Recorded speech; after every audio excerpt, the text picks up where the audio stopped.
Déjenme contarles que Luis XII, rey de Francia, tenía muchos enemigos antes de ascender al trono. Cuando él fue hecho rey, entonces pidió a sus súbditos que hicieran una lista de todos aquellos que lo habían perseguido. Cuando tuvo la lista en sus manos, él escribió una cruz negra bastante amplia. Cuando se supo eso, sus enemigos huyeron del reino, porque creyeron que esa cruz negra al lado de su nombre significaba que el rey quería castigarlos. Pero el rey, sabiendo sus temores, mandó que los llamaran, asegurándoles que los perdonaría.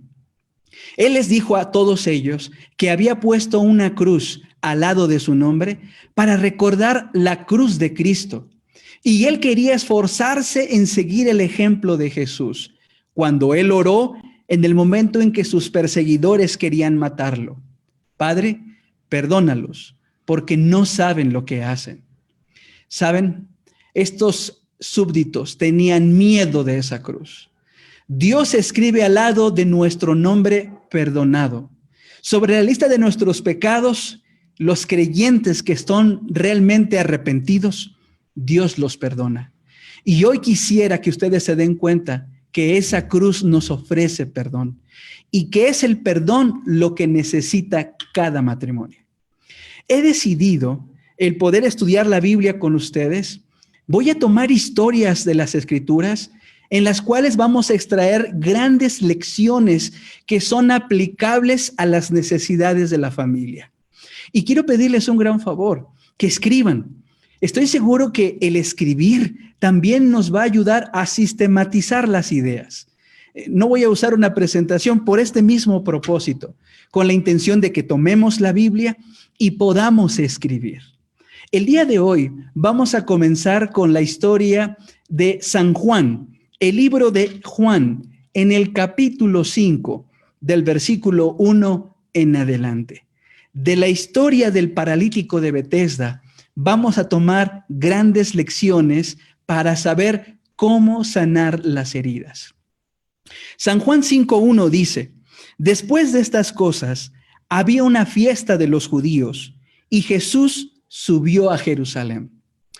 De acuerdo a San Juan capítulo 6, versículo 4, la fiesta de los judíos era la Pascua. Entonces la Biblia menciona que Jesús subió a la Pascua. Saben, el Salvador frecuentaba muchas veces Galilea, Samaria y Perea. Casi no iba mucho a Jerusalén, pero la Biblia afirma que él tenía que ir a Jerusalén. Permítame pensar que el hombre que iba a sanar el paralítico de Betesda era más importante que la fiesta. Quienes nos están observando ahora y que nos da mucho gusto que nos acompañen, han sido invitados a una fiesta espiritual. Como bien dijo el pastor y su esposa, habrá obsequios, han tenido una atención extraordinaria, pero sobre todas las cosas yo quiero que tú tengas algo en claro. Tú eres lo más importante en esta reunión. No lo olvides. Leamos el versículo 2. Y hay en Jerusalén, cerca de la puerta de las ovejas, un estanque llamado en hebreo Betesda, el cual tiene 5 pórticos. En la puerta de las ovejas es donde entraban los animales para el sacrificio. Había un estanque allí llamado Betesda, que podría significar, viniendo del arameo con la traducción en el hebreo, casa de misericordia. Vamos al versículo 3. En estos yacía una multitud de enfermos, ciegos, cojos y paralíticos. De verdad que ese cuadro era muy triste. Ese cuadro mostraba una realidad de toda la gente enferma a orillas del estanque. Queridos amigos, los cristianos tenemos problemas. Sí, tenemos enfermedades, luchas y conflictos. Entonces tú te puedas preguntar, ¿qué diferencia hay con los cristianos y los no cristianos si de cualquier manera todos tienen problemas? Déjame decirte que la diferencia, cuando una persona que no tiene a Dios en su vida y pasa por enfermedades, se desespera. Si pasa por la suerte de la muerte por un ser amado, entonces a veces esa persona desea morir con ese ser amado. Si un matrimonio pelea, se insulta, tiene rabietas, desean el divorcio, las demandas o de plano no tienen ganas de vivir. Un cristiano puede tener problemas, dificultades, luchas, pero sabe que tiene a un Dios poderoso que le va a ayudar a enfrentar esas luchas. El cristiano no se rinde, busca cambiar la vida con esperanza. Algunos matrimonios deciden refugiarse en el alcohol, en el cigarrillo o en las drogas, pero los que buscan a Dios tienen esperanza. Sigue diciendo el versículo 3, y dice la Biblia que esperaban el movimiento del agua. Esta parte del versículo 3 y el versículo 4 es una interpolación. Déjame explicarte. Parece ser añadido posteriormente como una explicación de por qué los enfermos se encontraban a orillas del estanque. Leamos el versículo 4. Porque un ángel descendía de tiempo en tiempo al estanque y agitaba el agua, y el que primero descendía al estanque después del movimiento del agua quedaba sano de cualquier enfermedad que tuviese. La tradición decía que un ángel venía a agitar las aguas y el primero que entraba sanaba. Este tanque era surtido de una fuente que enviaba agua en grandes cantidades y luego cesaba. Eso hacía que las aguas se movieran. Es decir, la presión del agua hacía ese efecto que todo mundo esperaba, creyendo que por eso se sanarían. Mira, todos los enfermos tenían esperanzas en vano y falsas. Hay muchas personas, hay familias que esperan un milagro para restaurar sus hogares. Hay gente que piensa que la forma del pasado es la solución para sus problemas. Algunos deciden siempre mantener silencio y buscar la indiferencia.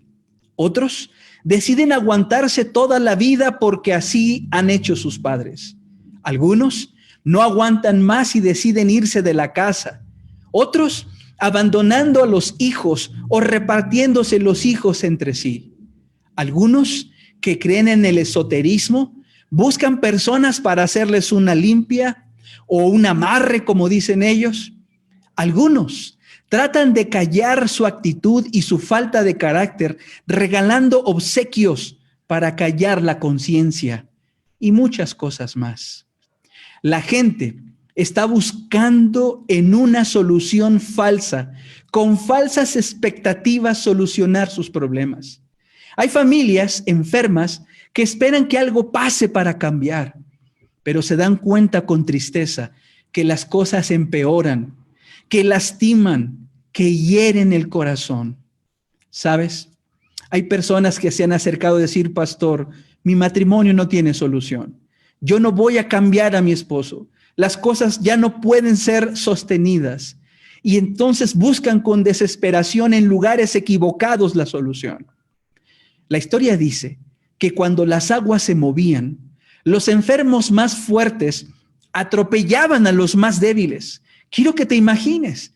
De pronto la presión subía en las aguas, se movían y todos que estaban a la orilla, inclusive dormían alrededor.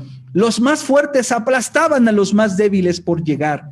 Su ansiedad era tanta que algunos de los enfermos delicados morían. Entre más egoísta y más fuerte sea la persona, llegaba más rápido al estanque y no había probabilidad de que los más necesitados sanaran. Las condiciones no eran iguales. ¿Saben? Esta misma situación se presenta en las familias. Hay familias que dicen, nos tocó vivir así. Hay otros que dicen, no tenemos dinero para buscar ayuda. Otros, así somos y no podemos cambiar. Le pueden decir al hijo, a la hija, al esposo, a la esposa, tú no elegiste la familia y te tocó así en la vida, ni modo. No tienes por qué quejarte. Saben que todos estos no son los principios ni la solución de Dios para sanar una familia. Yo quisiera hablarte ahora y que tú apuntes por allí. Hay 5 falsas expectativas que si no las ponemos en claro ahora, estaremos años y años como ese paralítico, 38 años esperando que las aguas se muevan, creyendo que allí encontraremos la sanidad. Hay 5 falsas expectativas que producen heridas en un matrimonio y me gustaría que tú los tomes en cuenta. Número 1, un matrimonio perfecto. ¿Sabes? Este podría ser el mito más destructivo de todos. La pareja ideal sencillamente no existe, como tampoco existe el matrimonio ideal. Pero muchas, quizás demasiadas parejas, llegan al matrimonio esperando lo que es imposible conseguir en este mundo imperfecto. En realidad, nadie se casa con la persona ideal. Cada uno se casa con la persona que es más o menos la adecuada. ¿Saben por qué? Porque todos somos imperfectos. Si aceptamos esta lamentable, triste situación, pero tomando en cuenta que somos estimulados para crecer de verdad, las parejas no cambian porque piensen que estén bien. Hay matrimonio que dice, yo estoy bien, el que está mal es ella, la que está mal es ella, el que está mal es él. Pero si ambos se dan cuenta que necesitan cambiar y que los dos necesitamos crecer, las cosas serían diferentes. El matrimonio crece renovándose constantemente. El matrimonio es una escuela donde nunca vas a graduar. ¿Por qué? Porque siempre aprendes. Siempre estás en crecimiento. Una de las barreras grandes por las cuales hay muchas heridas en el matrimonio es decir que yo siempre tengo la razón y tú no, o viceversa. Mito número 2 o falsa expectativa, como aquel paralítico en el estanque. Un matrimonio libre de conflictos. Este asunto es tan importante que vamos a dedicar el día de mañana completo para hablar de esto. Te invitamos el día de mañana.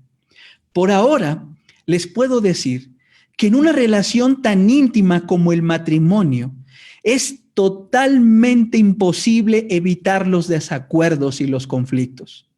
Es más, puedo decirte que todo matrimonio necesita una dosis de conflictos para que pueda crecer.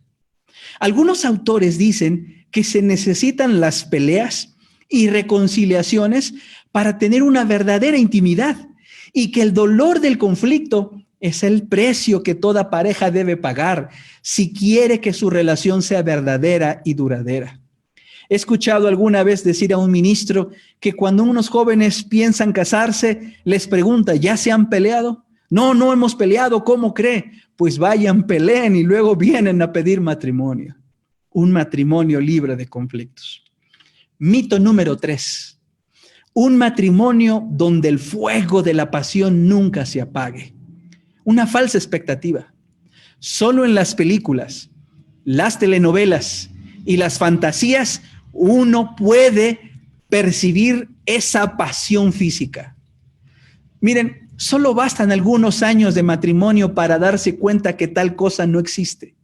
Y más importante aún, que ninguna pareja debe sustentar su relación únicamente sobre la base de la satisfacción sexual. Ahora les pregunto, ¿es importante la relación sexual? Por supuesto que sí, pero asegúrense de que esté edificada sobre la base del amor incondicional.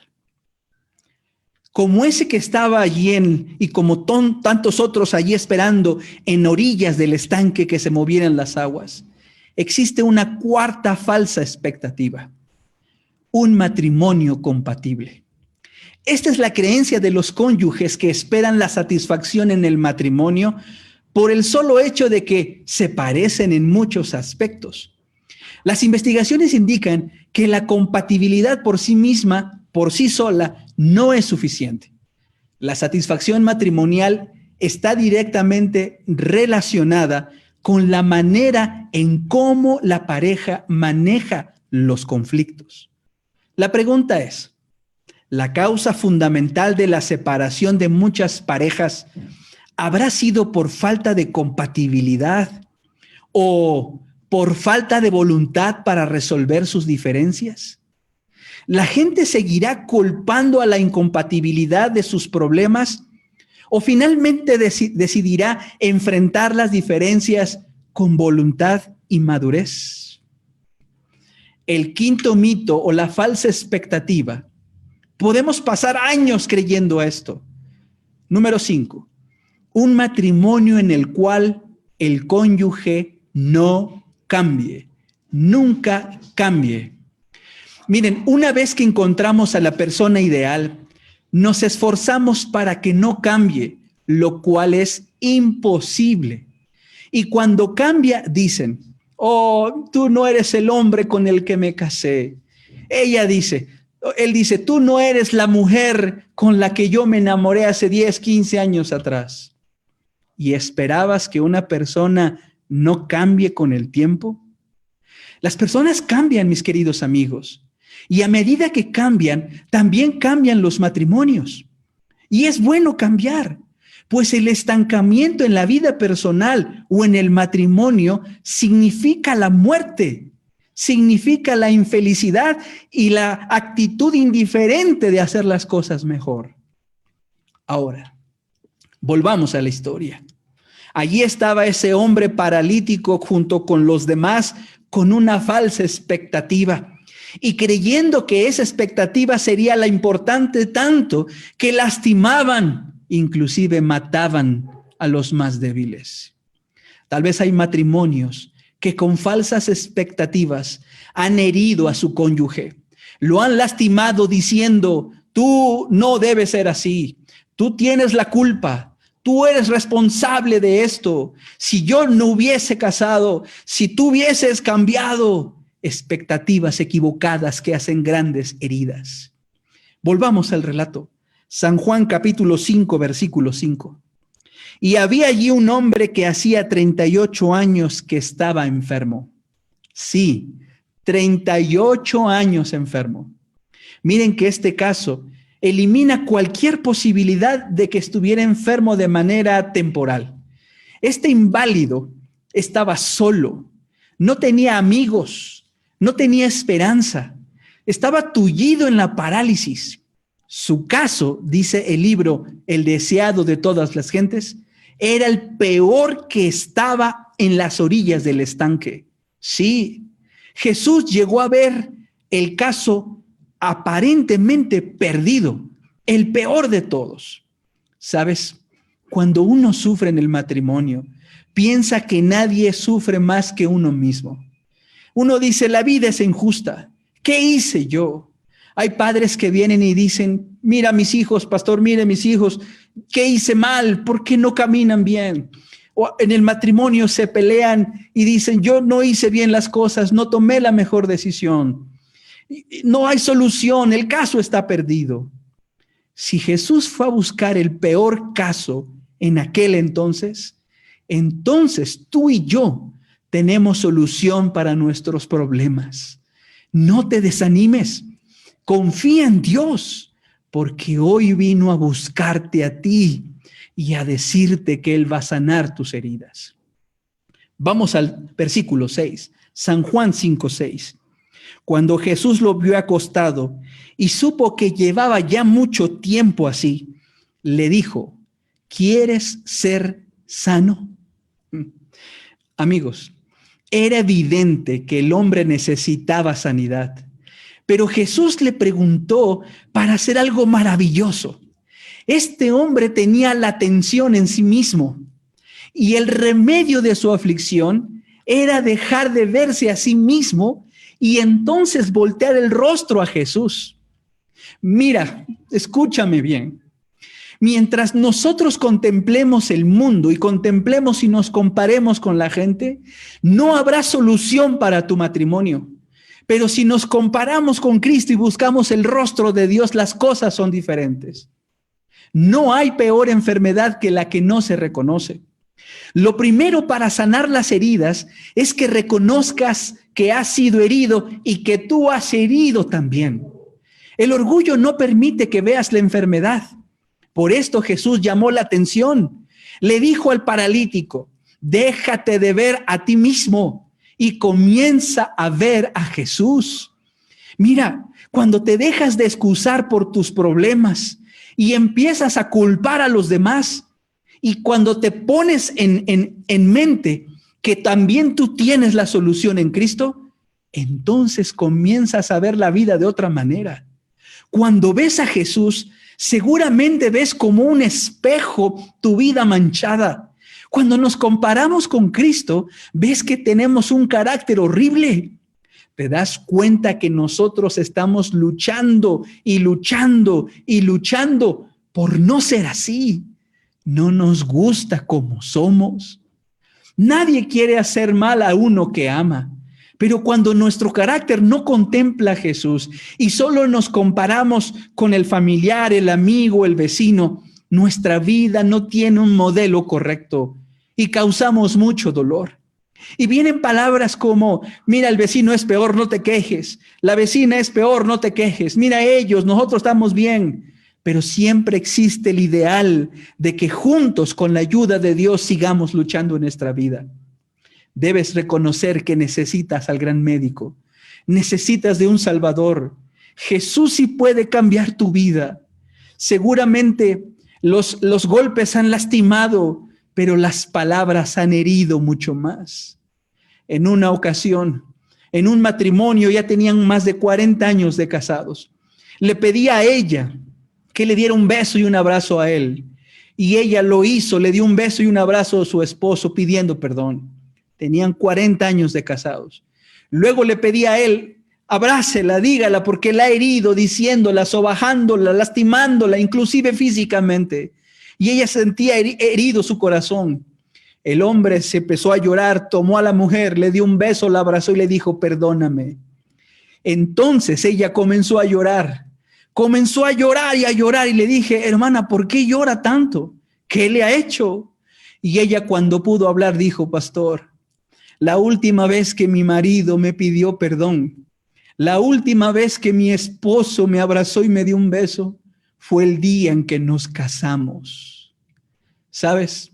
Las heridas pueden durar muchos años. Es como cuando tú te cortas y si no sanas esa herida, se crece la pus, se infecta y no te deja feliz. Es necesario cambiar la vida.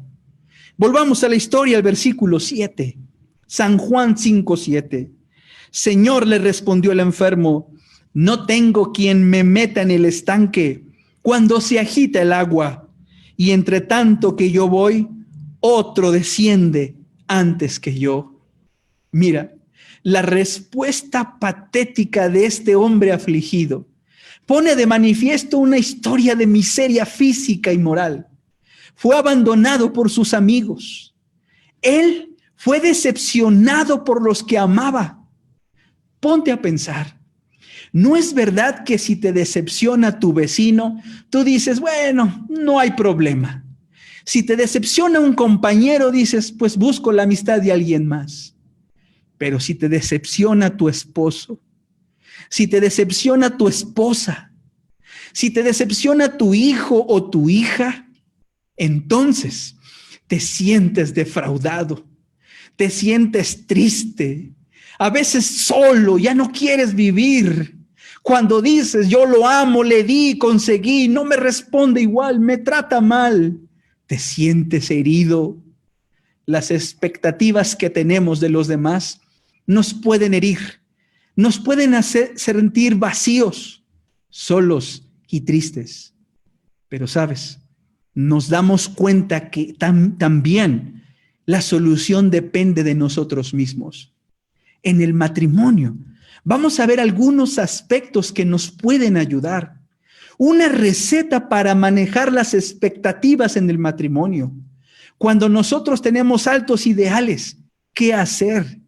Quiero darte 4 elementos que seguramente serán de mucha ayuda para restaurar esa relación, para sanar esas heridas, para que no vuelva a haber esas circunstancias. Primer asunto, estén conscientes de lo que ustedes esperan de sí mismos. Mira, algunas expectativas que lastiman son tan obvias que ni siquiera nos percatamos que están allí. Una manera de saber cuando tú tienes una expectativa falsa o una expectativa es cuando te lastima o te frustras. Cada vez que uno sienta que su cónyuge lo chasquea, pregúntate, ¿qué esperaba yo de él o de ella? Mídete con la misma regla y recuerda que ambos somos imperfectos y que juntos hemos de crecer con voluntad y esfuerzo. Segundo asunto, segunda lección, sean razonables. ¿Es razonable estar siempre de acuerdo? Te pregunto, ¿es razonable esperar que no haya momentos de privacidad para cada uno? Te pregunto, ¿es razonable que siempre esté disponible tu cónyuge para la intimidad sexual? Si alguna de esas preguntas es afirmativa, déjame decirte que estás sembrando para cosechar conflictos innecesarios. Sé razonable. Pide cosas que sean razonables y estén en una expectativa clara y precisa. Número 3, sean específicos. Sí, díganse claramente qué es lo que esperan de su matrimonio en las siguientes áreas. ¿Qué esperas del área afectiva? ¿Qué esperas del área sexual? ¿Qué pretendes del área social? ¿Qué pretendes del área intelectual? ¿Y qué esperas del área espiritual? No esperes que tu cónyuge lea tu mente. No supongas que el otro ya sabe. Las suposiciones no ayudan al matrimonio. Por eso, debes ser específico. Comunícate. Mañana hablaremos un poco más. Número 4. Estén dispuestos a complacerse mutuamente. Sí, sean complacientes. ¿Recuerdan cómo lo eran en el noviazgo o durante los primeros años de su relación? Esto equivale sencillamente a tratar de agradar al ser amado, especialmente en los aspectos de la vida matrimonial que son muy significativos para tu persona o la persona, tu cónyuge. Sé complaciente. Trata de hacer feliz. Trátala de hacer feliz. Trata de recompensar. Alguna vez leí esta historia. Había una mujer que recibía una vez a la semana unas flores de su esposo. Un día vino él con un ramo de flores y la mujer, de recibir una vez a la semana un ramo de flores, le dijo, gracias por las flores. El esposo le dijo, oye, veo como que tu rostro no está muy a gusto, no estás muy contenta. Ella le dijo, sí, estoy contenta que me das unas flores cada semana. Y él le dijo, no, te conozco bien, dime, ¿no te gustaron las flores? Ella dijo, sí, me gustaron las flores. Y le dijo, mira, tu semblante me dice que no estás contenta. ¿Acaso quieres? Mira, yo vengo rápido del trabajo, no tengo mucho tiempo, me paro en el semáforo, allí venden unas flores, tomo las que hay y te las traigo para manifestarte amor para ti. Y veo que no te agrada. ¿Acaso quieres que yo me detenga, que salga del trabajo, que me tarde un poco más, que me detenga en una tienda, que escoja entre varias, que gaste más dinero y traiga el ramo de flores? Y entonces ella le dijo, sí, pero eso no es económico ni práctico. Y entonces ella respondió, tal vez no será económico ni práctico, pero es romántico y me complace a mí, que soy especial para ti. Estén dispuestos a complacerse mutuamente. Volvamos al texto. San Juan 5, 8 y 9. Jesús le dijo, levántate, toma tu lecho y anda. Y al instante aquel hombre fue sanado y tomó su lecho y anduvo, y era día de reposo aquel día. Mira, las palabras de Jesús son sorprendentemente similares a Marcos capítulo 2. Ven conmigo, por favor. Vayan conmigo a la Biblia. Marcos capítulo 2. La Biblia nos ilustra la historia de otro momento de sanidad de Jesús. Marcos capítulo 2, versículo 11. Dice la escritura de la siguiente manera: a ti te digo, levántate, toma tu lecho y anda. Pero la historia nos menciona a nosotros que en el versículo 5, cuando Jesús sanó a este paralítico, antes de decirle que tome su lecho y caminara, le dijo algo muy importante. Marcos 2:5. Al ver Jesús la fe de ellos, dijo al paralítico: levántate y anda. No dijo eso. Ya puedes caminar. Tampoco dijo eso. Le dijo: hijo, tus pecados te son perdonados. Sí, cuando Jesús vio al paralítico, lo primero que hizo fue decirle: tus pecados te son perdonados. E inmediatamente hubo una reacción en su cuerpo. Volvamos a San Juan capítulo 5, por favor, en el versículo 14. La Biblia dice que después de que este paralítico fue sanado, San Juan 5:14 dice: después Jesús le halló en el templo y le dijo: mira, has sido sanado, no peques más, para que no venga alguna cosa peor. Cuando Jesús le dijo al paralítico: no peques más, implicaba que su vida estaba llena de pecado, que había cometido muchos errores y que esos pecados habían sido perdonados por el Dios Todopoderoso. Mira, la relación íntima que hay entre la curación física y el perdón de los pecados nos muestra que nosotros somos seres integrales, que necesitamos estar bien de manera completa. Para hallar paz, esperanza y felicidad en la familia, debemos encontrar el perdón de Dios y de los que hemos lastimado. Un milagro de curación no es mayor que una vida transformada. En realidad, queridos amigos, el perdón es el mayor de todos los milagros. Cuando Jesús estuvo en esta tierra, lo juzgaron porque él perdonaba pecados y solo Dios puede hacerlo. Descansas cuando tú pides perdón y cuando tú perdonas. El corazón llora de alegría porque te sientes libre, sin rencor que te destruya, sin venganza que te hunda. Mira, tú y yo somos pecadores. No podemos limpiar nuestros pecados pasados. Tú y yo no podemos cambiar el corazón y hacernos santos. Pero Dios promete hacer todo esto por nosotros mediante Cristo. Pero necesitas creer esa promesa. Necesitas confesar tus pecados a Dios y entregarte a Él. Necesitas decirle que quieres servirle. Tan ciertamente como haces esto, Dios va a cumplir su palabra contigo. Si crees esta promesa, si crees que tú estás perdonado por Dios y limpiado, Dios suple el hecho. Mira, estás sano.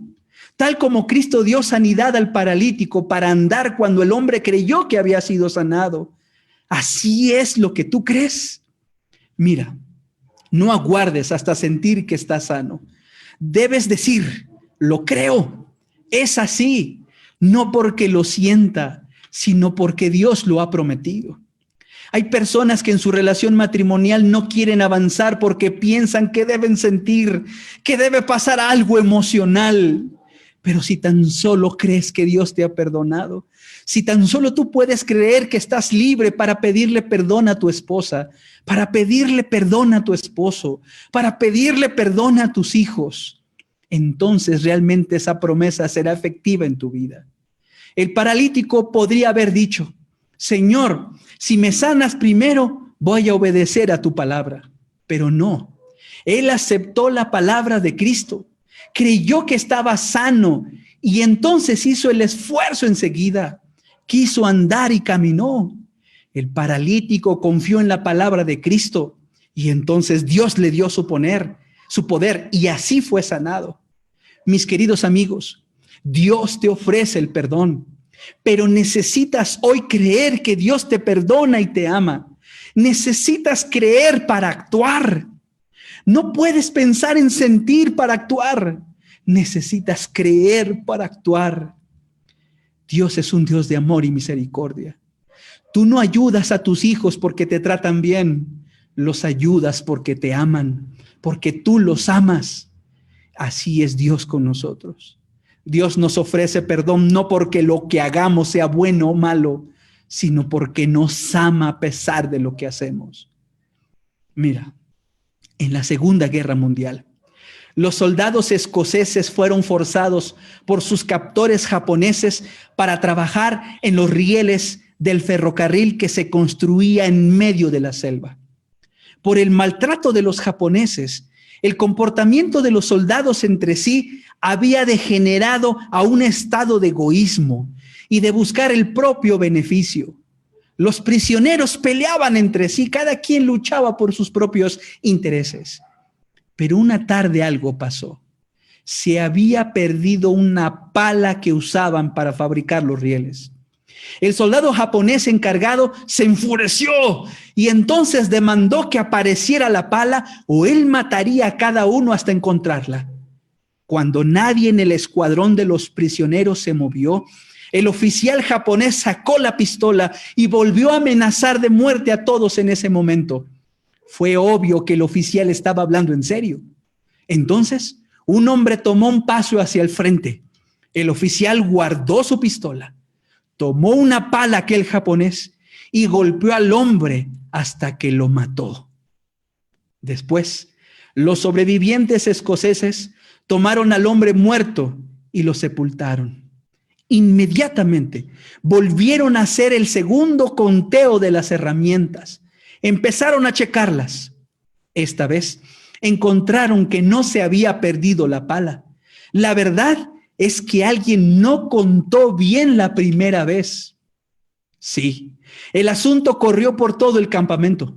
Un hombre inocente y de buena voluntad sacrificó su vida por los demás. Este incidente tuvo un efecto profundo en los escoceses. Los soldados empezaron a tratar a los demás como si fueran hermanos. Se pidieron perdón y se ayudaban mutuamente. Ese hecho cambió la vida.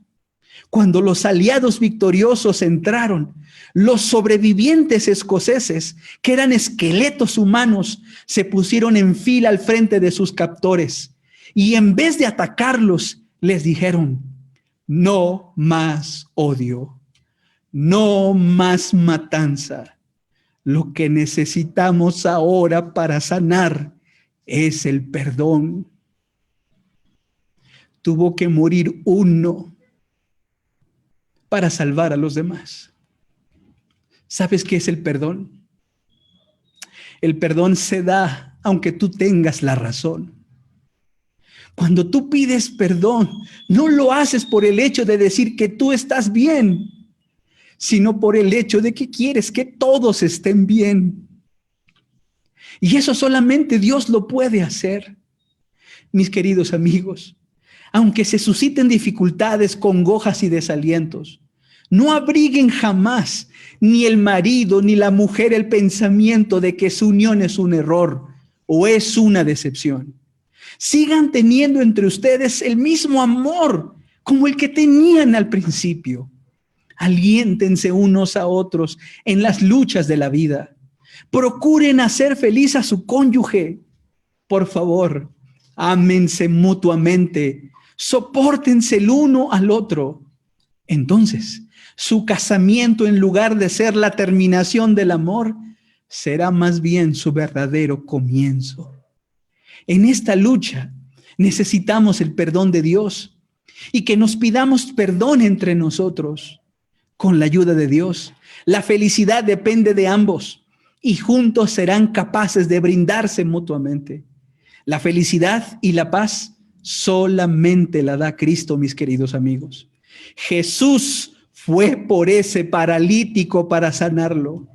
Hoy Jesús vino solo por ti y por tu familia. Jesús te ama mucho. Por favor, nunca olvides este hecho. Jesús vino por ti. Jesús vino hoy por ti y te dice que te ama y que te perdona. Quiero pedir ahora, vamos a escuchar el canto tema y vamos a reflexionar en este canto.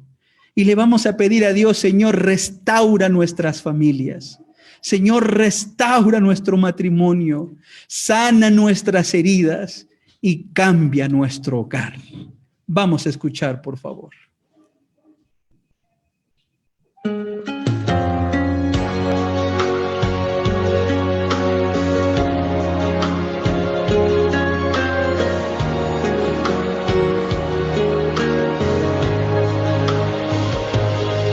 Si en tu corazón no hay paz, su espíritu restaura.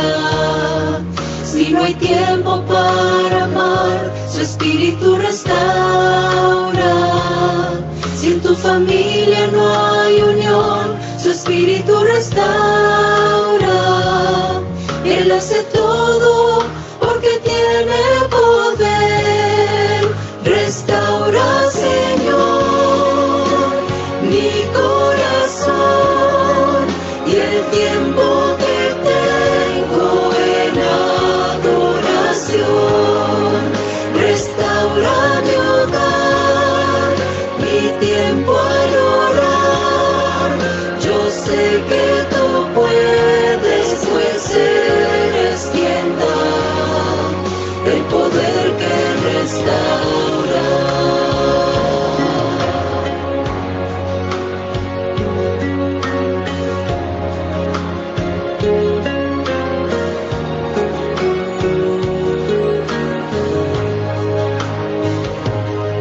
Si en necesidad estás, su espíritu restaura. Si existe enfermedad, su espíritu restaura. Si tu fe se disipó, su espíritu restaura. Él hace todo porque tiene poder. Restaura, Señor, mi corazón y el tiempo que tengo en adoración. Restaura mi hogar, mi tiempo al orar. Yo sé que tú puedes, pues eres quien da el poder que restaura. Yo sé que tú puedes, pues eres quien da el poder que restaura.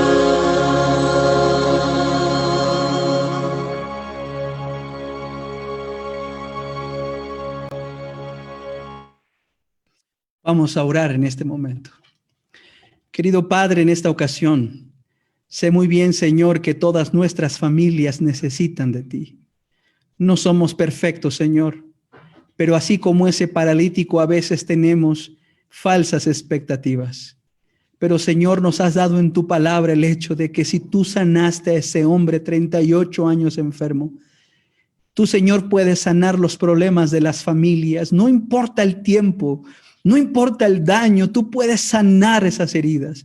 Pero, Señor, danos la oportunidad, enséñanos a perdonar como tú perdonas. Enséñanos a restaurar la familia como tú deseas. Porque, oh Dios, tú has dado la vida por nosotros. Moriste en la cruz sin culpa y nos has dado perdón por lo que hacemos sin saber. Señor, el perdón significa hacer las cosas aunque uno tenga razón, pero tiene la intención de ver a la familia unida y en el reino de los cielos. Señor, por favor, perdónanos y sana nuestro corazón. Sana el corazón de aquellas mujeres, de aquellos hombres, de aquellos hijos que fueron lastimados. Permite, oh Dios, que en su mente puedan creer que ellos tienen una nueva vida en Jesús y de que ahora tenemos el privilegio de vivir una vida nueva como familia, de crecer juntos y tomar decisiones para vida eterna.